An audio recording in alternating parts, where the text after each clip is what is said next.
Be smart, it's your money. The Confident Homeowner with Matt Dabara.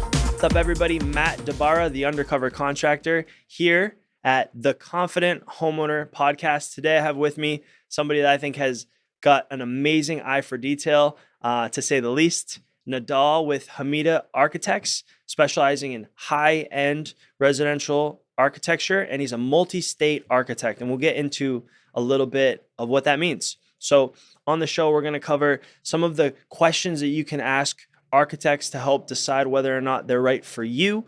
How do you tell a good architect from a not so great architect, and what are some of the pitfalls? Just to name a few things. Nidal, thank you. Thank you for having me. I'm really Appreciate excited. it. So architecture, I find that I'm genuinely excited for this, because I feel like architecture is one of those things where I could put on some nice clothes, grab a set of plans, and be like, hey, I'm an architect. Here's what I drew. Mhm. And I'm not saying that to discredit your industry. I'm saying that because it seems really hard to distinguish between great architects. Like you have here in Los Angeles, everyone talks about it's a Frank Lloyd Wright house, or a famous architect, and like those people have made a brand, almost like a Ferrari or a Louis Vuitton purse, right? They've made this essence. But there's really great architects, and then there's somebody who's first year or 6 months in business on their own, and I feel like it's hard to distinguish between the two as just a homeowner. What do you see as a way to kind of navigate this process of how do I tell the difference? It's a great question. So the first thing is anybody can come to the table with a set of plans, right? Are they going to be design oriented? Probably not. Are they going to think about little details like how you make your coffee in the morning, how where your oven is placed in relation to the fridge, where these certain details we're trained to do. We are. And it's 3 years of practice. It's not only through the first year. I feel like the more experienced and seasoned an architect is, the more they bring to the table. And there's a lot of things that go behind the scenes, like coordination of engineers, client communication, a lot of things like going to the city and handling the city, the plan checkers at the city, which we know are a pain in the butt sometimes. There's just a whole thing behind the scenes that clients do not see. And we are the managers, we're the clients' advocates in the beginning. And then, that's the first thing. If it's a large home, if it's apartments, whatever it is, we are the advocates. And then, if the contractor is good, there's a close collaboration in the beginning. And that's where the price estimates come in. And then we communicate with each other. So to answer your question, it's not, anybody, I wouldn't say anybody can be an architect, but no, not everybody can be a good architect or a great architect. And that's what separates Frank Lloyd Wright from just architects who are not detail oriented, who don't cater to their clients, who disregard their client's vision and just focus on their own. I think it's a married collaboration between the client, the architect, the contractor, and all the engineers on board to make a product at the end. And that's what good architecture is. And that's what good construction is. I like how you said that, how you make your coffee in the morning. It got me thinking about the layout of my house, and I'm like, shoot, I don't know if I like the architect of my house anymore because it's not set up very well. But these are things, it makes a lot of sense. Well, maybe he designed it to his to how he makes his maybe coffee. he likes a long walk between his coffee, Maybe and he that's part of his cardio. Maybe he does, yeah. So, but the questions that are asked, you ask the client, how do you get up in the morning? Where's your circulate? How do you brush your teeth? What do you do after you brush your teeth? Those things design the home itself. Lifestyle questions. The lifestyle questions. Yeah. That's because it's a custom home or it's a custom space for you. And without knowing what you do on a daily basis, we can't design the space around you. Do you have a set of questions that you typically ask clients almost every, not like it's scripted and you're showing up with a clipboard and be like, show me this, show me that. But do you feel like there's a certain kind of like you asked, you know, how basically how they handle their day. Do you really think so? A better way of putting it is the sign of a good architect would be one who really starts with your lifestyle and the granular activities as the core foundation. I think so, yeah. Do I have everybody's different. Hmm. Every client is different. Every order of importance is different. So you gauge that by their personality. And um, there's, certain tiers of personalities. There's introverted people, there's extroverted people. There are, people who like to stay home. There's people who like to enjoy outdoors. There's people who like to be shielded from the outdoors. So all these, you kind of get a personality um, just by conversing with them one on one from the few times you start to understand who they are as a person, and it kind of brings in the psychology and the chemistry, and you start to understand them as a person, and that's another thing that good architecture is it brings in the psychology and the other areas of importance that impact and are important to you. So if sunlight's important to you, if a nice breeze is important to you, if walking to the laundry room is a long ways, we gather all that information at the beginning and then design something at the end. So no, I mean, we don't have a order of questions. I think every client is a different set case. So So there's a personality and a feel, and then based on that feel, it's like, okay, I really want to delve in this area first, or I want to understand more of this about you because of what you're telling me here. That yeah, makes a lot of sense. yeah. Do you feel like as a homeowner, let's say an addition, right, or a remodel, Mm-hmm. you need a set of plans typically, right? So I know, Permitted plans. yeah, permanent plans, exactly. Thank you. Great Yeah. distinction. What I know some homeowners might feel like, especially because I know contractors, you know, there's a question of whether or not you start with an architect or you start with a general contractor. If I'm going to remodel my kitchen or my bathroom, and so I've seen it both ways, where I've seen the architect kind of being, and that to me is, and I want to get your opinion on this. That to me is like the older model. Like the older model is client brings an architect. Architect is like the client advocate.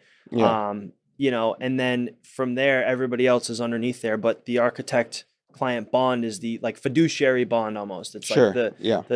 but now it seems to be that I'm noticing more that the general contractor comes in first, has their architect, and is kind of the client coordinator. What are your thoughts on that? Do you think it should be a certain way? Do you see one versus the other? I think well, I mean, it's a double-edged sword, but if you're to go with a contractor at the beginning, um, contractors are not trained to design. They are trained to build. Their experience is in putting together what is dreamt of between the client and the architect, right? So if you hire the contractor first and you tell them your vision, a lot of things are going to fall through the cracks, right? Where they're not going to think about certain things like the architect would. They're not going to coordinate things, for example, ducting that comes in a space and you didn't think of it through planning, but in the end you're building something that obstructs your view or something like as simple as that can honestly hurt a project. And I've seen things that aren't well coordinated and that are done on the fly, and they don't look good. And so contractors can be hired from the beginning. In the state of California, you can't hire a contractor for anything over 4 units. So anything over 4 units, you need an architect for. Anything under, you can have a structural engineer stamp without the use of an architect. But again, are you getting the structural engineers? They're not trained to design either. So at the end of the day, it's about what you want in a project. If you want the contractor to just design you a bathroom without design and you like their work, then by all means, go for it. I mean, Yeah, that makes a lot of sense. So one question that I think will be extremely beneficial from your perspective will be the older way, what I consider to be the older way, the traditional way. When I was growing up in construction with my dad, the architect was the client's representative, right? In commercial construction, you have that owner's rep, mhm. that really oversees things and is kind of the owner's fiduciary. The older school way of doing that, in my opinion, was the architect worked directly with the owner, and then everybody was underneath the architect. And the architect was the one being like, hey, your price is a little high, or hey, you didn't include this, and kind of really working for the owner in terms of their design, in terms of their goals, in terms of budget and price. But I think, and I don't know exactly when the shift happened, I'd say in the last 5 to 7 years, it seems to me like the general contractor gets in there first and then brings their architect in. What are your thoughts on that? Do you think it should be one way versus the other? I think it depends on the size of the job that you're talking about, and also what is important to the client. If certain things like design and spatial activity and how you transition through the space is important to you, the contractor is probably not going to take those thoughts into consideration. The transition, I mean, there are architect led design builds and there's contractor led design builds, and I think that's what you're talking about. Is contractor led design build has been more uh, kind of it's been more sorry It's more prevalent. more yeah, more prevalent. Yeah. It's been more prevalent, and it's a matter of what the client wants. If you want a home that everybody's comes to, or a project or a space, an addition, whatever it is, that everybody comes to and like, wow, this the lighting is working well, the sunlight, how it hits this, because we're thinking about all that. Mm-hmm. When we're drawing on a we're not just drawing plans, we're thinking about sunlight, wind, how the door operates, how that door operation communicates with the space next door. We're thinking about a lot of things that the contractor probably wouldn't think about on the fly, because the contractor's hired to put something together, to build, and the architect is hired to design what the contractor is building. So contractors aren't, just like architects aren't trained to build something, contractors aren't trained to design something. And I think the collaboration between the two is very important. Or the clash. Or the Yeah, clash. yeah. Sometimes which happens. Yeah, I think when the contractor doesn't respect the architect and the architect doesn't respect, that's when the clashes happen. Yeah. And it usually happens when the change orders come in, when the price, it's like, oh, the architect didn't draw this, the contractor is saying, oh, Yeah. we need a change order for this.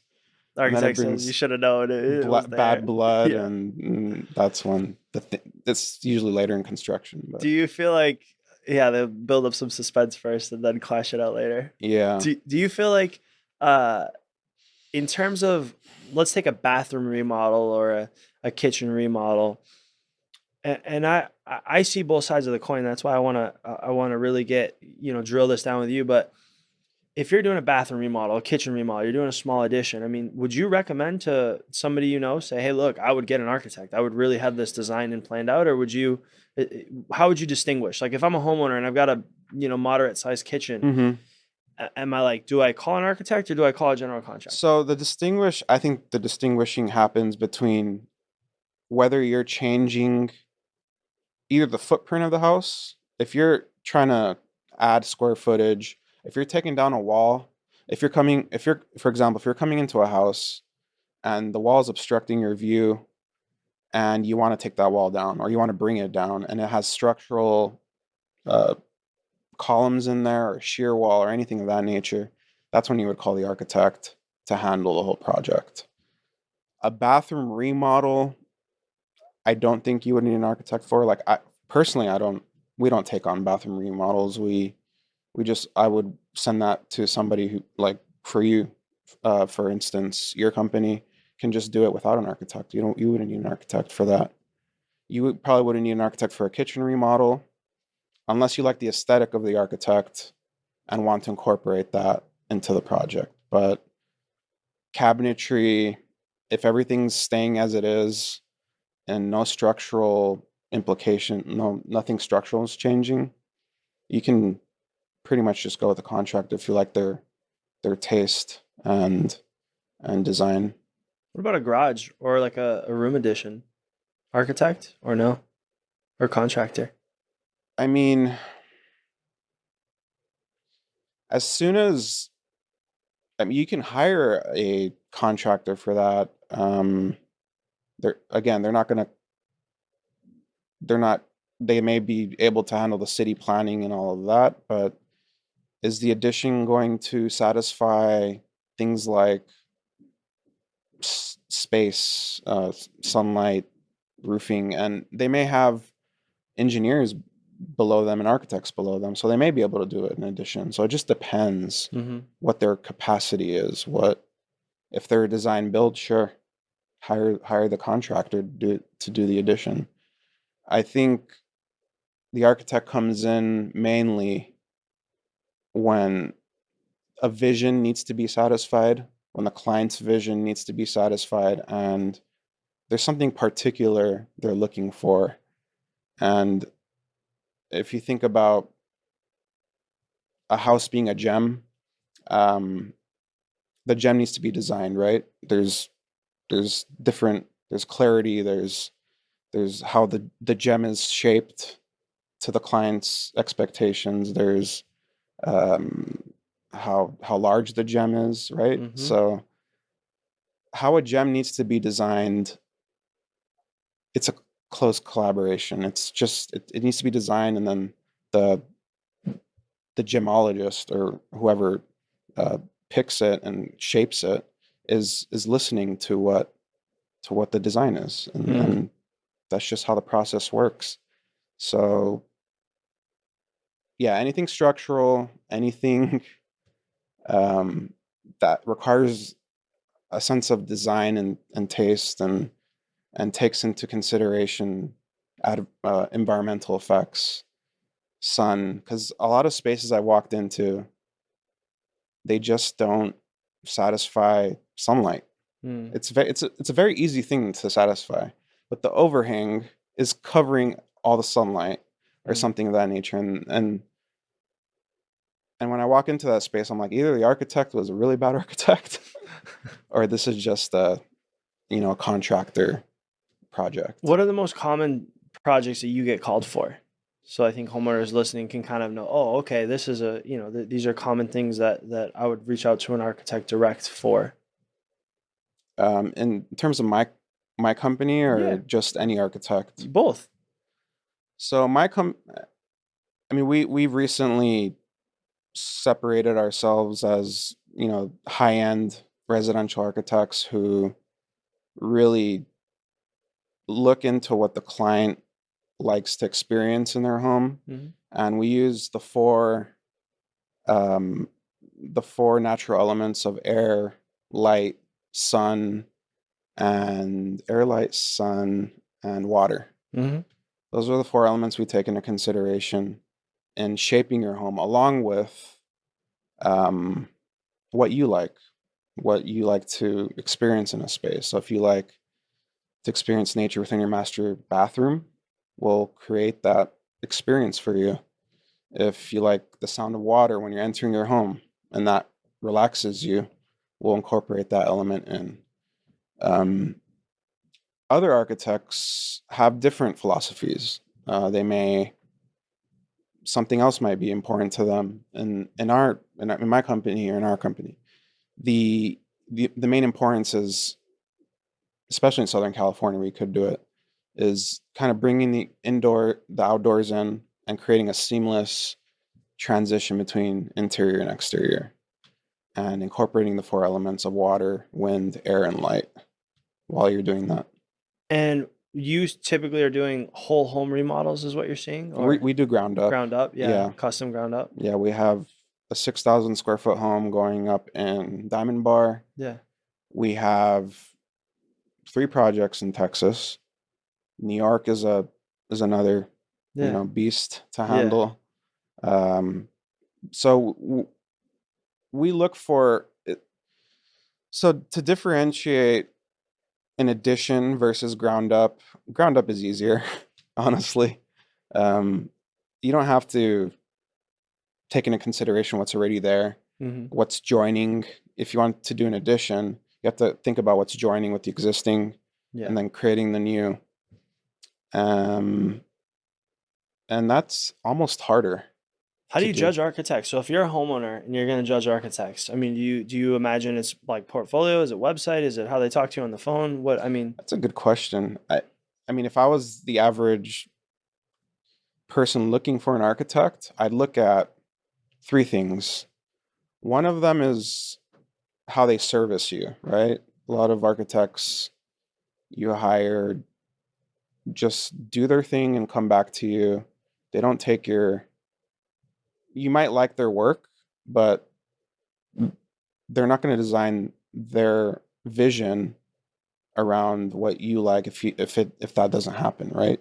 So that's number one. They need to be in service to the client. The client is the main driver to what they like, and the marrying of their expectations of what they like to do and the architect's design philosophy is where the gem happens, where the architectural gem is created. Number two would be, design philosophy, how they answer their how they answer conflicts with their design process. Every architect has a different design process. Some don't have a design process, and that's probably differentiates the great architects versus the subpar ones. The ones who just design around drawing it, not thinking about anything else. Oh, that's just a subpar architect. One who has a design philosophy and incorporates different things into it. That's, I think, what a great architect is. Number three would probably be, how much experience they have in the whole process, not only design, because the architect is usually hired at the beginning. They bring on the engineers, they create the vision. If the architect is smart, he'll call a contractor from the beginning, ask for their expertise, and that's when everything comes together. Like you said, it's not like the old days where the architect is called, they go to the drawing board, and then they send it to the contractor. I think the new paradigm is architect in collaboration with the whole team. And the team is what makes a great product, not only a single entity. So if you're going to go to a contractor first, he may not have the team. And if you go to the architect first, he should have the team to put everything together for the contractor. And those are probably the three things I would look at. Also budget. I mean, to add number four, if your budget is not in line with what you're looking at, you should probably look for something that's more in line to what you're looking at. So if, for example, typical construction costs around for something, what we go by is on the low range is probably in California, what would you say, $300 per square foot? Yeah. And then there's like the mid range, $600 per square foot. And the high range is 1,000 and above, right? Yeah. So there's like three ranges. I would look at what your budget fits with what you're trying to do and go that route. If the price estimates don't go in line, you should probably step down or step up depending on what you would like. And do you think so? I know that, and one thing came up while you were saying this is design build firms versus just starting with an architect. Is there a way to have you seen an advantage on one side versus the other? If I'm going to do a ground up home or I'm going to do a big remodel project, have you seen an advantage to using one versus the other? There's definitely an advantage of design build, and it's the same thing as having contractors input at the beginning. So you can almost have a design So the purpose of a design build is having one single point of contact, as opposed to the old traditional model where you hire the architect, he contracts the engineers, they put a drawing set together. There's many parties involved, and once you have more parties, there's more confusion. With the design build, there's one point of contact, and if they're a really good design build, they can handle everything, right? So it's usually an architect-led design build or a contractor-led design build, and by both of those, it means the architect hires the general contractor with the architect-led design build, and then with the other version, the contractor hires the architect and the team to do a contractor-led design build. So there's different um, pros and cons to each part. With the traditional model of hiring the architect and you get closer um, contact, closer care. With the design build, it's more of let's get to business and get this thing done for you with the single point of contact and with the least amount of time as possible. So if you got time, I'd probably go with the traditional model.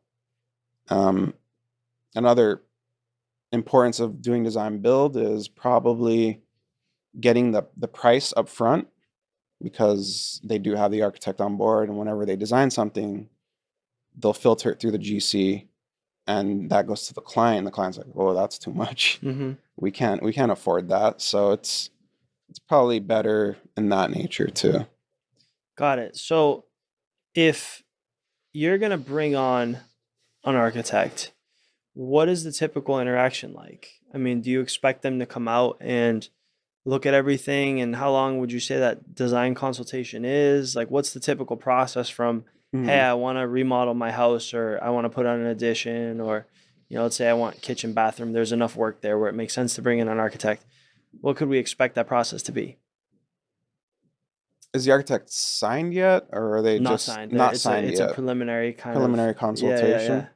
What does that typically look like in your eyes that you've seen? If it's preliminary, the architect should understand a few things to see whether it fits what they're trying to do.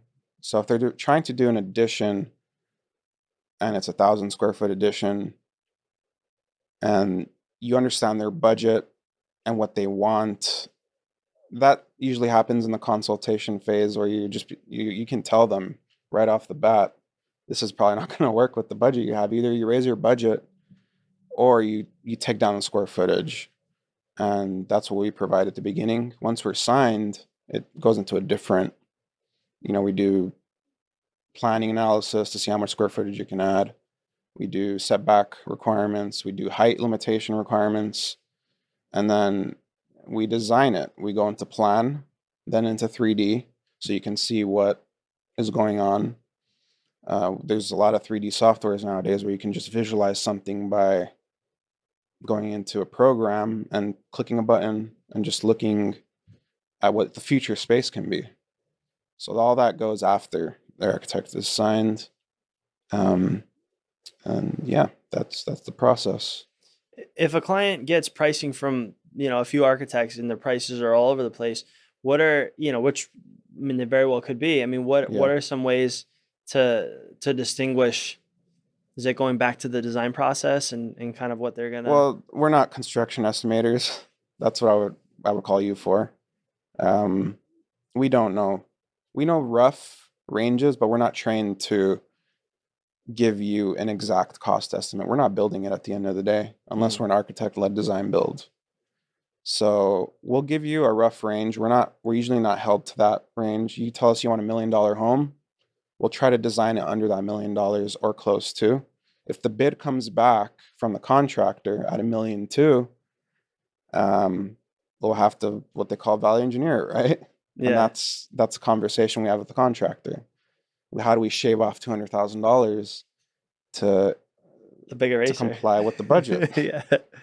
Do you find that a client should always have a budget in mind? Yes. Like always. 100%. Because it's what shapes what can happen. Yeah. Always budget and timeline are the two most important things. And those are the first questions I ask. I mean, after what you like, what is your budget and what is your timeline? Because those restrict the project. Whether it's a timeline, whether you want to get something done by Christmas, we're going to tell you, hey, the city's going to take 6 months at least, and you can't get this done by Christmas or whatever date you have planned. Yeah. Do you find that clients sometimes they struggle to give a budget? Because I know in traditional Yes. construction, it's like, well, if I, the concern might be, well, if I give them a number, it might magically be exactly that number because they're going to make lots of money. And so I always want to wait for the contractor to give me pricing. I've heard that from a lot of clients. Yeah. So do you find that it's hard on your side to get a number of what? It doesn't have to be an exact number. It could be a range. And you could explain whether that range can grow or whether you're really fixed at that range. Because if you're really fixed at that range, we'll make it work. We'll try to make it work as best as we can. And if it's way out of the order, you just can't do it, we'll probably let you know. And, there's things that can be done. There's ways to use material. There's ways to shave things off to do something in a cheaper element that still looks nice, which is, what the architect can do. That we can use, for example, polycarbonate is a really cheap material. It looks great. It's a really great material. It's translucent. When trees are behind it, you see that the trees just moving. It creates a cool experience, and it's a cheap material. So there's ways we can bring things down in terms of costs, still make it look good. But yes, have a budget and a timeline always. Okay. Those are the two most important things. And in terms of, I guess to kind of close this out, one big question I have is in terms of a client reaching out to an architect, should an architect have a fixed fee or should they have like an hourly, or what do you recommend? Is there pros and cons to one versus the other? I've tried both. Clients do not like the hourly, from my experience. So we go with the fixed fee with, so if the client comes to us, for example, for a 3,000 square foot home, right? We will give them a fixed fee based off of that. But if they want to grow an additional 1,000 square feet, we have, implications that say, hey, if you want to grow 1,000 square feet, our budget, because it's additional work, it's a lot more work. So yes, lump sum is always the best. It's the most honest. Fixed fee is the most honest. It's the most transparent. It's what I use.